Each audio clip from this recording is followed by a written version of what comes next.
अध्यक्ष महोदय, राज्याच्या उद्योग विभागाच्या पुरवण्या मागण्यासंदर्भात मी माझे विचार मांडण्याकरता इथे उभा आहे। सांगली जिल्ह्यातील औद्योगिक वसाहतीच्या बाबतीतल्या आज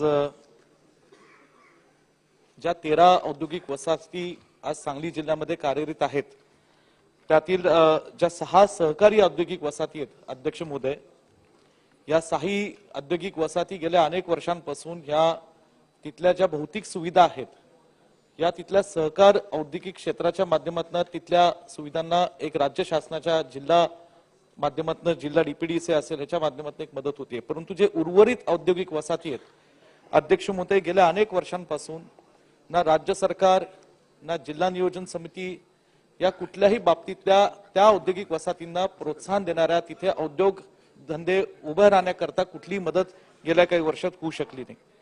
अध्यक्ष महोदय, गेल्या सन 2021-22 मध्ये जिल्हा औद्योगिक उत्पादनाचा निर्यात 3705 कोटी रुपयापर्यंत आलेला होता।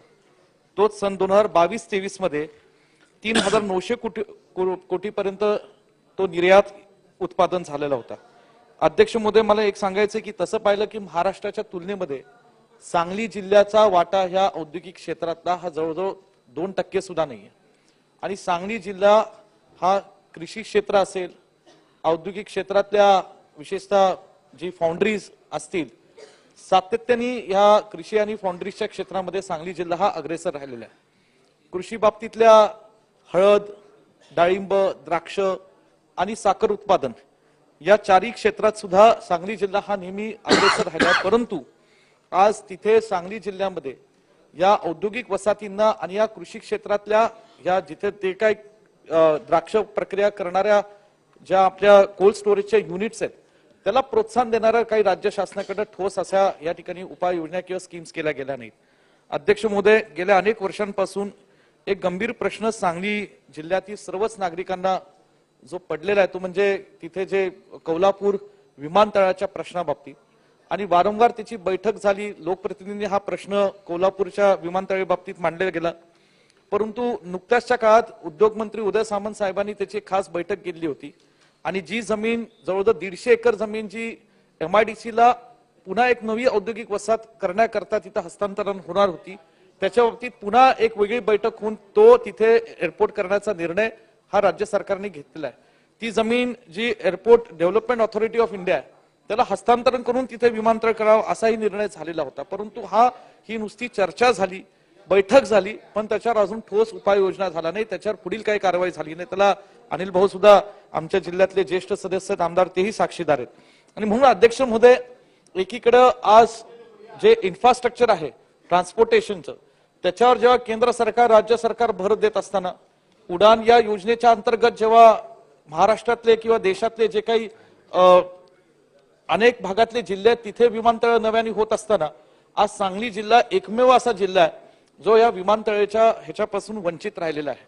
आणि म्हणून मला अध्यक्ष महोदय एक विनंती आहे की एक्सपोर्टच्या बाबतीमध्ये जर हे विमानतळ त्या ठिकाणी होऊ शकलं तर कोकण किनारच्या पट्टीतला काही भाग आणि हा पश्चिम महाराष्ट्रातला कोल्हापूर सांगलीतला काही भाग हा निश्चितपणे त्या दृष्टीने हा सांगलीच्या कोल्हापूर विमानतळाचा मोठा त्याचा फायदा होऊ शकतो। अध्यक्ष महोदय, मी सांगितल्याप्रमाणे MIDC केल्या जातात, MIDCचं धोरण आखलं जातं, औद्योगिक प्रोत्साहन करण्याबाबतीत सुद्धा वेगवेगळ्या घोषणा जाहीर केल्या जातात।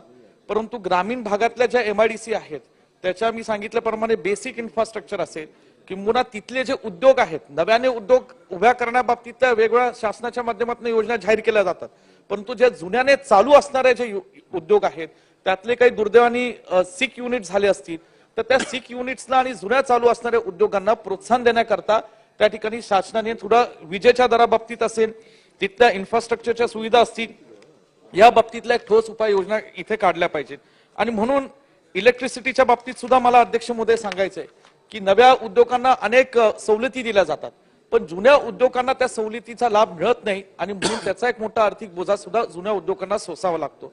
आणि या सगळ्या गोष्टींची एक सांगड घालून अध्यक्ष महोदय सरकारने ग्रामीण भागामध्ये जास्त उद्योग व्हावं आणि त्या उद्योगाच्या माध्यमातून स्थानिक युवकांना रोजगाराचा संधी मिळावी ह्या बाबतीतली ठोस पावलं एकची जुन्या आणि नव्या औद्योगिक धोरणाच्या बाबतीतली एक सांगड घालून निर्णय घेणं आवश्यक आहे असं मला ठामपणे वाटतं।